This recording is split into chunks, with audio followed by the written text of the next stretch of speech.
जी, तो देखिए आज हम लोग करने लगे हैं हिंदी के कुछ शब्द होंगे जिसको उर्दू में क्या कहा जाता है, आज हम लोग वो करेंगे। ओके, देखिए जैसा कि मैं लिख भी दी हूं ऊपर हिंदी, हिंदी वाले साइड पे हिंदी वाला शब्द होगा और उर्दू वाले रो में उर्दू में। अब देखिए जो भी हिंदी के शब्द आपको बोर्ड पे दिख रहे हैं उसको उर्दू में क्या कहा जाएगा हम लोग वो करेंगे। ओके, तो ध्वनि को उर्दू में कहा जाता है आवाज। क्या कहा जाता है? आवाज। तो यहां पर आप लोग उर्दू में लिख दीजिए आवाज।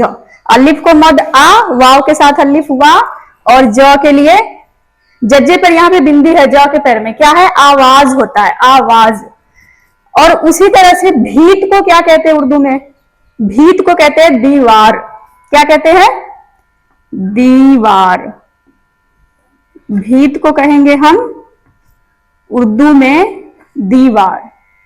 समझ गए? ध्वनि को कहा जाता है उर्दू में आवाज और भीत को कहा जाता है उर्दू में दीवार। निर्णय, निर्णय को क्या कहा जाता है उर्दू में? निर्णय, फैसला, फैसला लेना, निर्णय लेना। ओके, तो यहां पर लिखिए उर्दू में फैसला। अब देखिए कि उर्दू में फैसला कैसे लिखा गया है। इस चीज पे जो उर्दू वाले रो है उसमें उर्दू लिखा गया है और आपको उस चीज पे ध्यान देना है। ध्वनि, आवाज, भीत, दीवार, निर्णय, फैसला। उसके बाद है प्रतिशोध। प्रतिशोध मतलब, प्रतिशोध को कहते हैं उर्दू में बदला। क्या कहते हैं? बदला। प्रतिशोध को कहते हैं उर्दू में क्या कहा जाता है?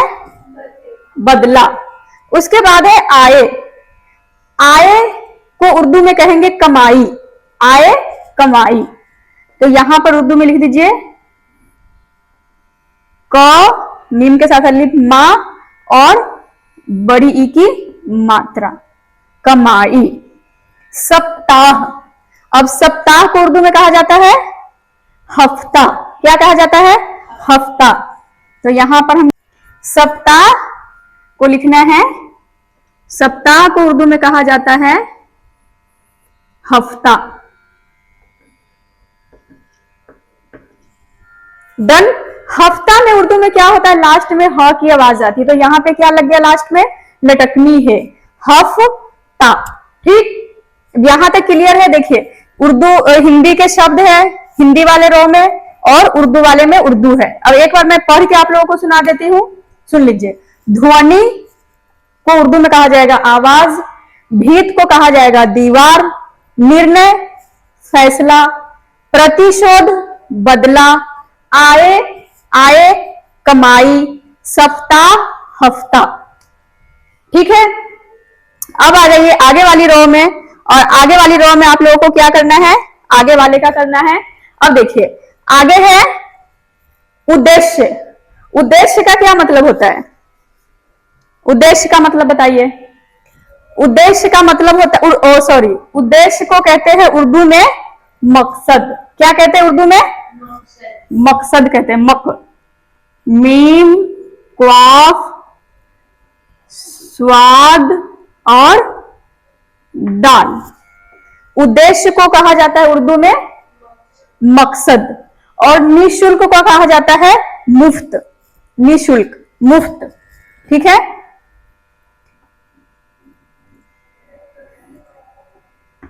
निःशुल्क, मुफ्त।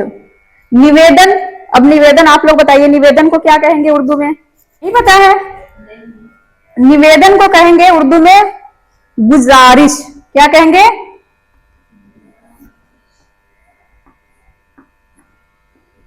कहते हैं ना कि आप सभी से निवेदन है, गुजारिश है। ठीक है, तो गु, जा, री और आगे श, क्या बन गया? गुजारिश। अर्थ। अर्थ को क्या कहेंगे उर्दू में? नहीं पता है? अर्थ होता है मतलब। अर्थ को कहते हैं उर्दू में मतलब।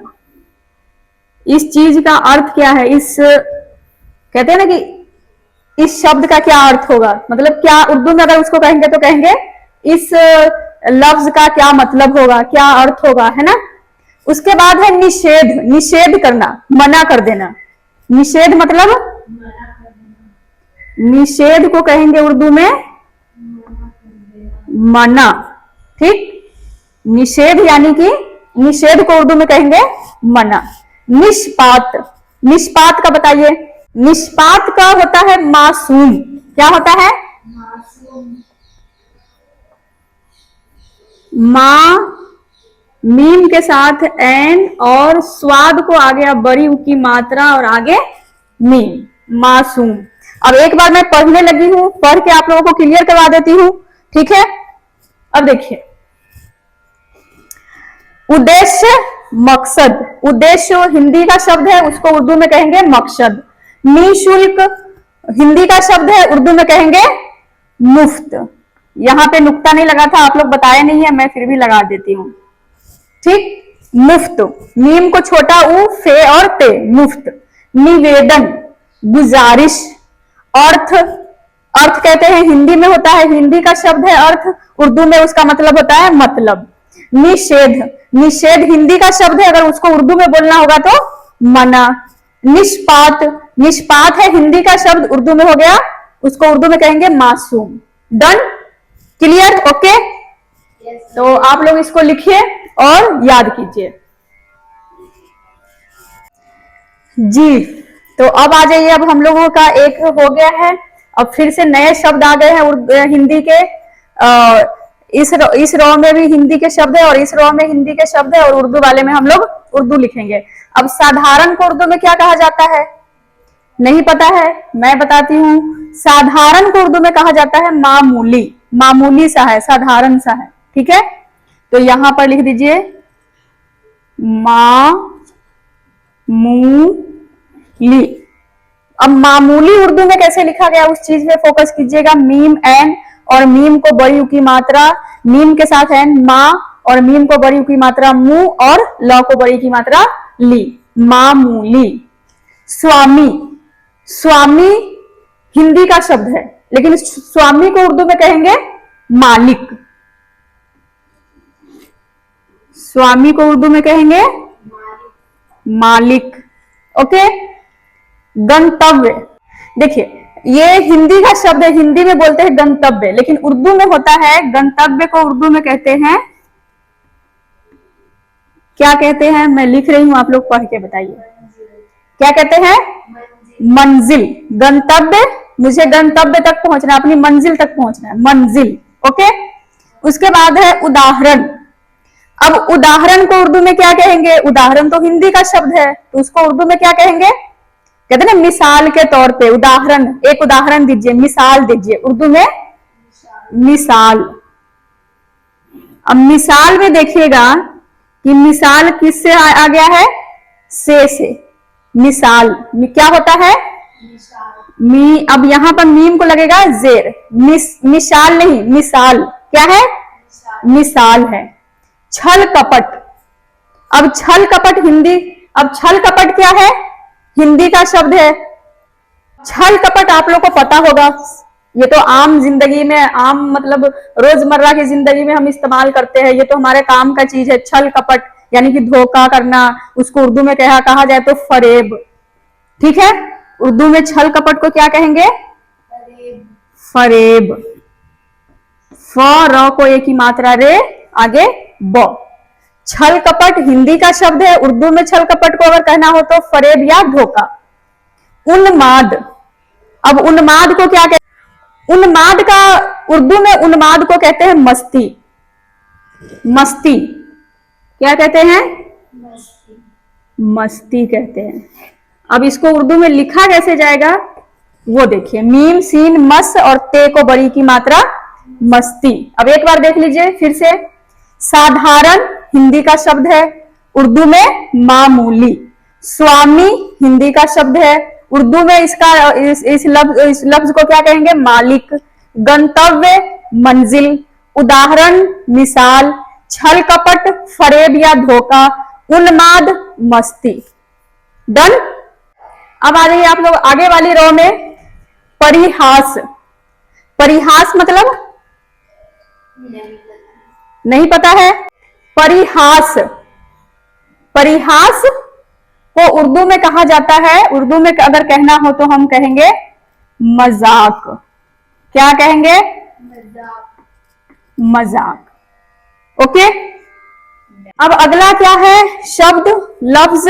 शब्द को उर्दू में कहा जाता है लफ्ज। ठीक, तो यहां पर देखिए कि गोष्ठी, गोष्ठी, एक गोष्ठी करवाया जाए, एक गोष्ठी कर पाया गया था, मतलब गोष्ठी मतलब महफिल। क्या होगा? गोष्ठी, मीम के साथ है, मैं, फ को छोटी की मात्रा फी और आगे ल, महफिल। पुरुष, पुरुष तो आप लोग जानते हैं, पुरुष किसको कहा जाता है? पुरुष तो आप लोग जानते हैं किसको कहें? पुरुष को अगर उर्दू में कहना हो तो पुरुष जो शब्द है ना वो है हिंदी का, उर्दू में पुरुष को कहते हैं मर्द। क्या कहते हैं? मर्द। विवश, विवश भी आप लोग सुना सुनाया लफ्ज है। विवश शब्द आप लोग सुने होंगे, रोजमर्रा की जिंदगी में काम आता है। विवश मजबूर, विवश मजबूर। अनपढ़, अनपढ़ जाहिल।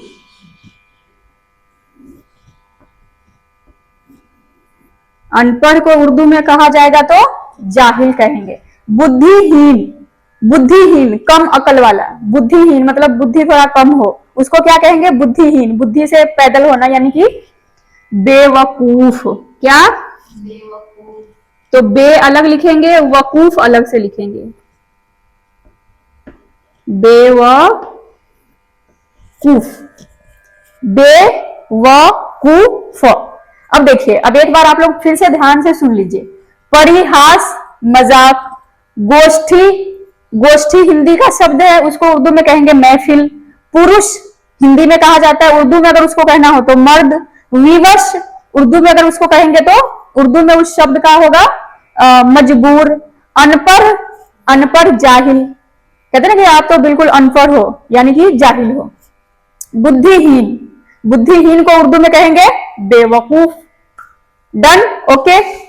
आज के लिए इतने शब्द काफी है, हम लोग थोड़ा थोड़ा शब्द करके आगे की तरफ बढ़ेंगे और जितने भी शब्द है रोजमर्रा की जिंदगी में आप लोगों के काम आने वाले जो भी शब्द है उसको हम लोग करेंगे एक एक करके। तो आज की वीडियो में इतना काफी है, फिर हम लोग करेंगे अगली वीडियो में। ओके।